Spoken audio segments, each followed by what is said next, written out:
normally don't see a point guard trying to lead the team in scoring. But that's what Westbrook does. Yes. So he needs to have his own team. Kevin Durant without Westbrook would average 30 points a game. But he doesn't get enough shots, as you said, because of Westbrook. So this team had capped out. You know, they'll probably end up fourth in the West. You can see that they were a little tired last night in Golden State. Yeah. They just don't have that fourth quarter push right now. They need to rest a couple of players, get ready for the playoffs, and try to make a run at that point, Charlton.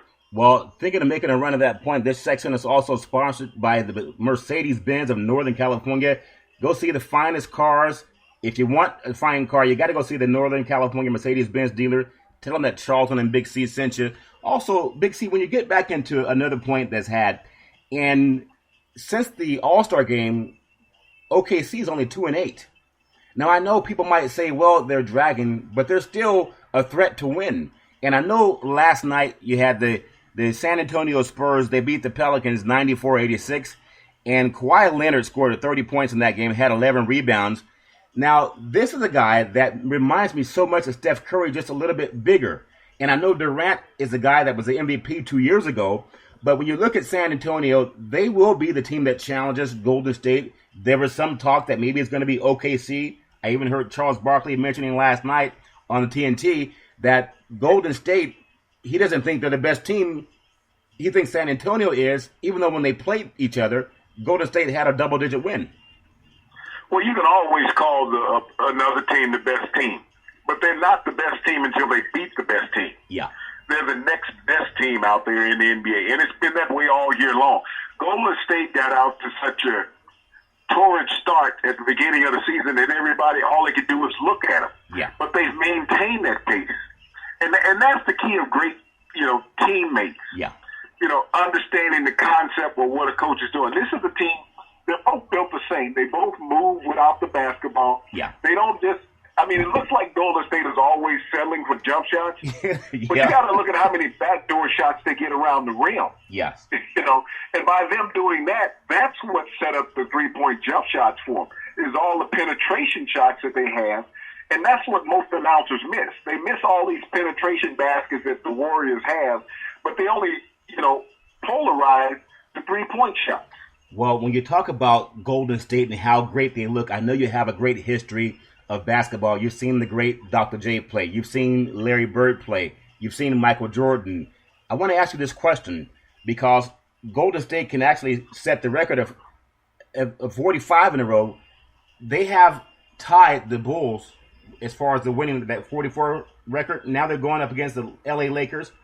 Does this team at all remind you of the great Laker teams when they had Magic Johnson, they had Kareem, they had Worthy, they had Scott? Do you compare this Golden State team with that type of team, Big C? Well, there's a similar comparison, but not a great comparison. The Lakers, this team reminds me more of the Lakers of the early 70s that set the original win record. I believe it was 71 games that they won, and they won the championship. No, they won 60. They were 69-13. Yeah. And they won the NBA championship in 73. This team reminds me more of that team because you had a couple guards sitting outside by the name of Jerry West and Gail Goodrich. Yep. You had Happy Harrison at forward. These guys were consummate team players. Jerry West is the logo of the NBA, but everybody else could handle the ball. You had Gail Goodrich, who was a point guard who reminded me a lot of Steph Curry, who averaged 24, 25 points a game back in 73. Yeah. He was a lefty shooter, but this is a team that's similar to them more than they were of Showtime because this team played as a unit. They had Wilt playing in the post, but Wilt was one of those guys who facilitated more than he looked to score. When he wanted to score, you couldn't stop him. Yeah. But he became such a consummate team player at that point in his career. It allowed the Lakers to have that run back-to-back years. And when you think about the Lakers in that run that they had in back-to-back years, I think you named off some great players for the LA Lakers over the years. And it was the Bulls that won 44 consecutive home games, and Golden State's tied that. And now I know that all this... And even the Lakers back then, Charlton, won 33 consecutive games during that streak of 69 that season. Yeah, and so that's why it's interesting, this offseason coming up. Because this is Kobe's last year. Well, supposedly. Now, if there's a player that could go back to LA, and turn that franchise around. I always think it's a natural Kevin Love and Westbrook because they both played at UCLA. Do you see any scenario where they could start building that organization around those two star players, if not getting someone like Durant? Well, there's going to be a huge salary cap there in LA with Kobe gone. Yeah. Let me give you a parameter of why teams are so different. Yeah. You look at San Antonio and you look at Kobe. You got two teams with 5 championships. Between Tim Duncan, he has 5, Kobe has 5. Yes. The difference is Tim Duncan this year is making $5.3 million. He's broke. $5.3 million, and he has 5 NBA championships. They call that broken NBA style. Yeah, I mean, he got to go through In-N-Out Burger just to eat. That's what I hear. But then you look at Kobe. Yeah. Kobe's making $30 million, so he's eating at Spago's, but he can't score. Yeah. But Tim Duncan only helps make San Antonio better. We talked about that a couple days ago, Charlton, with Tom Brady taking a pay cut again. Yeah. Restructuring his contract, and Joe Flacco taking the maximum that he can get and can't get into the playoffs the past couple of years. And I think what you said, go ahead, Big C. I'm sorry, go right ahead. So that's the difference in winning organizations and unselfish players. Tim Duncan, one of the greatest players of all time. Kobe, one of the greatest ball hogs of all time. And it shows late in his career. Instead of trying to help the Lakers organization get better in the twilight of his career, yes, he's raping the organization financially to make himself better. Well, I'm telling you that there's so much happening in basketball in Southern California with the LA Rams coming back. And we know LA, when you drive into the LA basin, when you cross the Grapevine, it's all Lakers. I know the Dodgers are big too, but that's what LA. The Lakers own Los Angeles. That's the number one choice. Institution. It's an institution down there. So I hope that they can get it right for the sake of sports, because Golden State, they're not going anywhere anytime soon. Now they'll have more salary cap, and they can actually do more to even improve the program if there's such thing as an improvement. And this section, speaking of improvement, is sponsored by Trilog Investment Corporation, funding up to $500 million in commercial and private real estate. Call 916-896-5757. Big C, you touched on players in football, and I just would be remiss if we didn't have you mention this again in the last 8 minutes before we close. You talked about Kirk Cousins being franchised for the Washington Redskins, and just because it's so egregious, you brought up, and it even had slipped my mind, but many listeners, Doug Williams threw 5 touchdown passes in the Super Bowl and never saw another play. And they have a guy that hasn't even won 20 games, and he's a franchise quarterback. That is, to me, is just so bizarre, Big C. Well, he's making $20 million. He was a 6th-round draft pick out of Michigan State. The same year they drafted RG3, number 2 overall. Yes. And RG3 has had the injuries, and he's going to move on and hopefully find success with another franchise. But, you would hope that a quarterback, if you looked at the free agent market out there quarterback-wise, who really wants Kirk Cousins? There was no market for him. He didn't set the world on fire. He had a fortunate season. It's like when I talk about Matt Flynn throwing the 6 touchdown passes. Yeah. That had never been heard of in NFL laurels before, that a quarterback can throw 6 touchdown passes, only have 1 start, and gets a 3-year, $15 million contract. Well, ironically. And we talked about Doug Williams, who was a starter, Charlton, for the season, threw 5 touchdowns in the Super Bowl, and couldn't get $1 million contract as a starting quarterback. That's not being a backup. That's called ironic there. I know I heard John Gruden on ESPN just the other day, and he was saying that his brother, obviously the coach for the Redskins, that he thinks he did a good thing by franchising this quarterback in Cousins. And for a coach who had, Rich Gannon, I don't see how he's even as good as Gannon. And Gannon took the Raiders to the Super Bowl when Gruden went to Tampa. But I know people are going to cover, their own friends or brothers.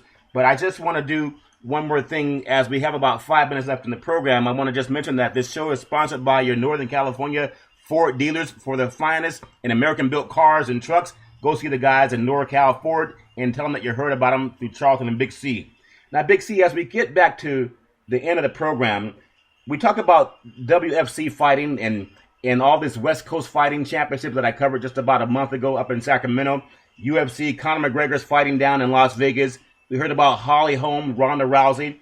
I want to throw it back a little bit old school. Manny Pacquiao, who just became wealthier because of his fight with Mayweather down in Las Vegas. He's considering coming back to fight one more time. He's going to fight a guy by the name of Timothy Bradley.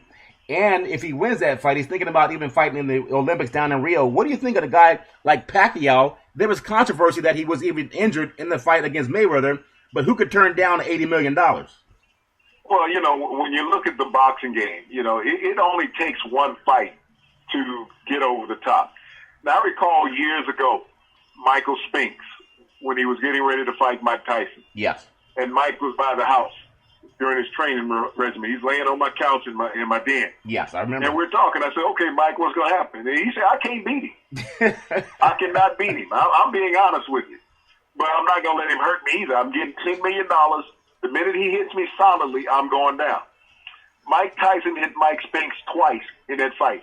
He hit him with a body punch. He went down to the knee. As soon as he got up from the body punch, he hit him with an uppercut. Mike went down and said, hey, I'm not getting up until they turn off the lights in here. I remember that fight. I remember that. Yeah, 1988. Well, when you think... Mike took the money as an intelligent man. Said, I don't have to get beat up. I'm wealthy now. I just have $10 million up front, plus part of the cable deal. So I'm set for life. And Mike Spinks is one of the great ambassadors for boxing because he uses intelligence. He won an Olympic gold medal. Yep. He won the heavyweight championship when he beat Larry Holmes. Yes. He knew that coming up against Mike Tyson, he didn't stand a chance physically. But he took his money. He invested his money.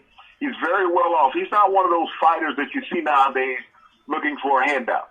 And money in the Philippines goes a lot farther. He's able to help a lot of people back home as well. As we wrap up in the last 3 minutes of the program, Big C, you brought up something interesting. You talked about Tyson and when he fought Spinks. Now, we know Michael and Leon, brothers coming up in the industry, but you talked about him telling you he knew he was not going to win that fight. Now, I think the greatest fighter, because I grew up in that era, was Muhammad Ali. Not just because of his one-loss record, but he was an ambassador for the sport. And I know guys like Don King and Bob Arum, they're great promoters. But what do you think of boxing versus this MMA and UFC going right now? I still think the best fighters were boxers, even though MMA is so exciting, like Conor McGregor. What do you think of boxing versus MMA, Big C, in the last 2 minutes? Well, boxing in the 70s, 80s was a gentleman's game. I mean, it always was brought up that way. The elitists would sit around in ringside. The MMA allows the average street guy to become well off if he can hold his own in the ring. Boxing was more of a skill. It was tactical. It was like chess versus checkers. Yes. And that's what the MMA is like. It's like a checkers match. You can jump a guy from any position. You can do anything to him that you want. Chess was all strategy, just like boxing. And Ali, when you think about boxing with Ali, it was like golf with Tiger Woods. Nobody made any money until Ali came along. In golf, no one made any money until Tiger Woods came along. Not only were they great at their craft, but they were great ambassadors for the sport and for the world. I heard Mike and Mike one show after it was Holmes and Rousey after the fight. I believe he had Holmes on his program, and he said that he had 1 million hits that day because boxing has become so popular, but MMA is even more popular than boxing now. And I know with McGregor fighting down, they're fighting in Las Vegas, and he's about 5'9", and then he's fighting his opponent is Diaz. He's, I think, about 6 feet tall. So you don't have guys like Ali that are 6'3" and 240 pounds, or George Foreman, who's about 6'4", 250 pounds, or even Tyson, who was solid muscle, about 220 pounds. But this sport, you said the reason for its popularity, Big C. What are your thoughts again on that? It's like barroom fighting. Anybody can go into the ring. And if you look at it, that's how the MMA sprung up. They were having fights at casinos. So they were bringing guys in that really didn't have any skills, but they could go in there and if you got lucky and knock someone out or choke somebody out. Where if you look at a boxing match where in the old days when you had to go 15 rounds, yes, that's enduring. That's torture on the body. MMA, they're 3-minute rounds, but hell, you hold somebody for 3 minutes during the round and not come off the bat. I tell you, I was calling the West Coast fights up here in Sacramento, California about a month ago. It's so exciting because you're right, Big C. The average person can see it. And as I tell you, number one, we appreciate everyone that's listened to our program as we started our own show. We were formerly with Salem Media, and we decided because of Big C to start our own program, and we actually started on Friday. Actually, it was Monday.